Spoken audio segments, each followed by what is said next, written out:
Selama hampir 1 dekade, ilmuwan mencari sumber virus baru yang mematikan hingga gunung tertinggi dan gua terpencil di Cina. Akhirnya mereka menemukannya di sini, pada kelelawar di Gua Situ. Virus itu adalah virus corona yang menyebabkan wabah sindrom napasan akut atau SARS pada tahun 2003. Virus corona adalah sekelompok virus yang diliputi oleh protein berbentuk duri dan terlihat seperti mahkota atau corona dalam bahasa Latin. Ada ratusan virus corona yang telah diketahui. 7 diantaranya menyerang manusia dan dapat menyebabkan penyakit. Virus corona SARS-CoV memicu SARS, MERS-CoV menyebabkan MERS, dan SARS-CoV-2 menyebabkan COVID-19. Dari 7 virus corona yang menyerang, 4 menyebabkan salesma, yaitu infeksi ringan pada tenggorokan menular pada hidung dan tenggorokan. 2 lainnya menyerang paru-paru dan dapat menyebabkan penyakit yang lebih serius. Virus 7 penyebab COVID-19 memiliki 2 fiturnya, mulai menular tapi berdampak pada parah dan paru-paru. Saat orang terinfeksi batuk, tetesan liur yang mengandung virus bercemburan. Virus menyerang orang lain setelah tetesan liur masuk ke mulut dan tubuh mereka. Virus corona semakin mudah menular dan langsung tutup. Saat banyak orang Kekatan udara dingin melindungi lapisan luarnya dari kekeringan, memungkinkan virus bertahan hidup lebih lama di antara inangnya. Sementara sinar UV dari matahari dapat menghancurkannya. Varian musim ini lebih penting untuk virus sudah umum. Namun karena ada orang yang imun terhadap virus baru, banyaknya inangnya potensial buat virus tak kondisi ideal untuk berkembang. Dalam tubuh, protein berbentuk duri menancap dan menyatu dengan sel inang, memungkinkan virus membajak perlengkapan sel inang untuk modifikasi gennya sendiri. Secara umum, virus RNA tidak memiliki mekanisme koneksi seperti yang dimiliki virus DNA, sehingga saat virus RNA bereplikasi, kemungkinan besar akan menjadi kesalahan yang disebut mutilasi. Kebanyakan mutasi ini tidak berguna atau tidak berbahaya, namun sebagian menjadikannya virus lebih cocok hidup di lingkungan tertentu, seperti spesies inang yang baru. Wabah seringkali muncul saat virus berpindah ke hewan ke manusia. Ini yang menjadi pada virus RNA yang menyebabkan Ebola, Zika, SARS.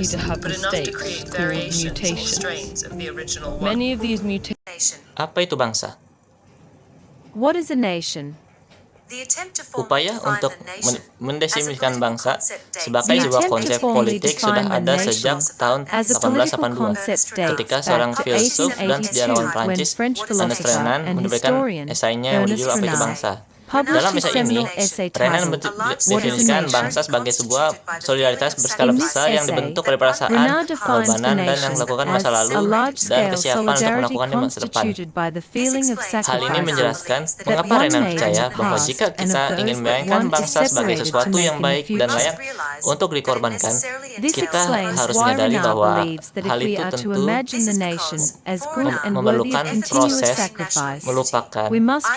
Ini karena upaya untuk mencapai persatuan nasional, baik atas nasionalisme sipil maupun etnis, melibatkan tindakan kekerasan dan proses melupakan yang mengikutinya.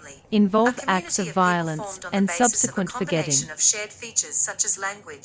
Based on the initial conception of a nation developed by Renard, scholars have come Berdasarkan up with a konsepsi more awal formal tentang bangsa yang definition of a dikembangkan nation, oleh Renan, a community of people para formed on the sarjana basis telah of a menghasilkan combination of definisi shared yang lebih features such as formal, language, history, ethnicity, yaitu sebuah culture, komunitas and territory. masyarakat yang terbentuk Put differently, atas a nation dasar is the collective kombinasi identity of a group of fitur-fitur people yang understood as sama defined by seperti bahasa, language, history, ethnicity, sejarah, culture, and antusias, territory. budaya, dan wilayah. And for this reason, a nation is generally more overtly political than an Dengan ethnic kata lain, group. bangsa In adalah fact, kolektif many sekelompok scholars orang yang consider it as dipahami a dan fully didefinisikan oleh mobilized or institutionalized ethnic group. sejarah, antusias, budaya, dan wilayah. Later on, The famous political scientist Dan karena alasan Benedict ini, Anderson sebuah views the nation bangsa as an pada umumnya imagined secara community. terang-terangan lebih bersifat politis For daripada sebuah Anderson, kelompok the nation etnis. is an imagined political community that is Bahkan, culturally banyak sarjana imagined menganggapnya as sebagai both kelompok inherently limited etnis and yang sovereign. sepenuhnya termobilisasi atau As we can see, terinstitusionalisasi. there are 4 key elements in this Kemudian, definition. seorang ilmuwan politik terkenal, First, Benedict the Anderson, nation is memandang bangsa imagined sebagai sebuah simply komunitas because members terbayang. of any particular nation will never meet most of their fellow members, yet in the minds of Bagi each lives Anderson, the image of bangsa their adalah communion. sebuah komunitas pabrik bayang yang Second, secara the kultural nation is dibayangkan sebagai imagined as sesuatu yang limited because it is terbatas dan finite, berdaulat. yet sometimes elastic Seperti yang kita boundaries lihat, ada beyond which 4 other elemen nations kunci lie. dalam definisi ini. Third, the nation is imagined as sovereign Pertama, because bangsa the yang dibayangkan concept of hanya the nation itself was karena born in anggota an dari suatu age bangsa when the tertentu yang Enlightenment tidak and pernah Revolution bertemu were dengan destroying the sebagian besar anggota legitimacy lainnya. of the divinely Namun dalam ordained benak masing-masing hierarchical dynastic meninggalkan realm. gambaran tentang persekutuan mereka. Kedua, bangsa yang Finally, the nation is dibayangkan sebagai imagined sesuatu yang as a terbatas karena memiliki community batas-batas yang because, terbatas. regardless Namun of the terkadang actual elastis inequality yang di and luarnya bangsa-bangsa lain yang exploitation berada. that may prevail within Ketiga, each, bangsa yang the dibayangkan nation is sesuatu yang berdaulat conceived as karena a konsep deep, bangsa itu sendiri di horizontal zaman comradeship. ketika pencerahan dan revolusi menghancurkan legitimasi kerajaan dinasti. Sintaksis adalah hukum bahasa yang menentukan urutan kata dan struktur kalimat dalam berbagai bahasa.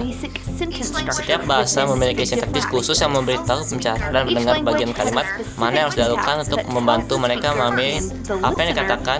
Ini adalah pedoman kita yang gunakan saat bicara dan menulis sehingga kalimat-kalimat dalam dapat dimengerti dan koheren. Berhati-hatilah agar tidak mencampur adukan sintaks atau semantik dengan diction.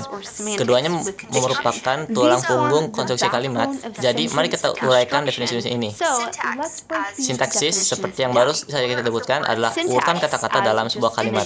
Diksi adalah pilihan kata tertentu yang dimaksudkan untuk menyampaikan makna tertentu. Semantik adalah makna yang disampaikan oleh kata-kata tertentu yang digunakan. Kami akan fokus pada sintaksis untuk video ini. Dalam bahasa Inggris, urutan kata yang sudah ditempatkan untuk sebagian besar pada kalimat tentu saja selalu ada pengecualian. Tetapi ada sebagian besar kalimat bahasa Inggris standar untuk mengikuti urutan kata SVO. Subjek, kata kerja, objek, seperti dalam anak laki-laki itu melihat keluar jendela. Dalam contoh kalimat ini, kita memiliki subjek, anak laki-laki, kata kerja, melihat, dan objek di luar. Gambar ini adalah pohon sintaksis, kata bahasa Inggris yang digunakan oleh para ahli bahasa untuk merencanakan suatu kalimat. Kamu mungkin tidak menemukan pohon sintaksis, tapi mengetahui cara menggambarnya cukup berguna untuk membantu memahami suatu kalimat. Dalam bagian, kamu melihat bahwa kalimat tersebut dipecah menjadi bagian-bagiannya, verb, noun, artikel, dan preposition. Setelah itu, kata-kata tersebut dikelompokkan bersama untuk menentukan bagian mana dari kalimat tersebut yang merupakan frasa kata benda, frasa kata depan, karena kata-kata kerja. Personally, SPO bukan satu-satunya struktur urutan kata. Bahasa lain memiliki 9 kata yang bervariasi dan bahkan menyertakan komponen tambahan dalam sintaksis. Dalam contoh yang diberikan dengan volume sintaksis, subjeknya adalah kucing, kata kerjanya duduk, dan objeknya adalah tikar. Gambar kedua ini adalah cara lain menuliskan sintaksis. Diagram mengambil kalimat anjing itu dari situ dan memecahnya menjadi beberapa bagian artikel nouns, verbs, noun phrases, dan verb phrases. Seperti contoh sebelumnya, dalam kalimat ini subjeknya adalah anjing dan objeknya adalah gadis. Lagi, font sintaksis tidak maksudnya intimidasi, tapi digunakan untuk memahami struktur kalimat untuk mengungkapkan tujuan setiap bagian dalam kalimat. Kegunaan tambahan dari font sintaksis adalah setiap kali urutan kata yang digunakan dalam sebuah kalimat tersebut digunakan. Sebagai contoh, jika Anda menggunakan sebuah kalimat dalam bahasa yang asing yang mengikuti urutan VSO atau penjelasan lainnya bahwa fungsi taktis untuk kalimat tersebut dapat membantu Anda untuk meletakkan kata-kata dalam pusat SVO. Jika Anda mendengar apa yang dikatakan, mari kita rekapitulasinya. 1. Sintaksis adalah suatu kalimat. 2. Diksi adalah pengiriman kata untuk memberikan kata itu. 3. Semantik adalah makna yang diungkapkan dari kata-kata yang digunakan. 4. Konsiktasis adalah alat grafik yang rapi untuk memetakan struktur kalimat yang memahami otak kata, fungsinya, dan dalam bahasa Inggris. Terima kasih telah bergabung dengan kami dalam tutorial sintaksis ini. Jika Anda merasa video ini bermanfaat, silakan kunjungi saluran kami yang lain dan berjalan tambahan. Sampai jumpa di lagi di lain waktu.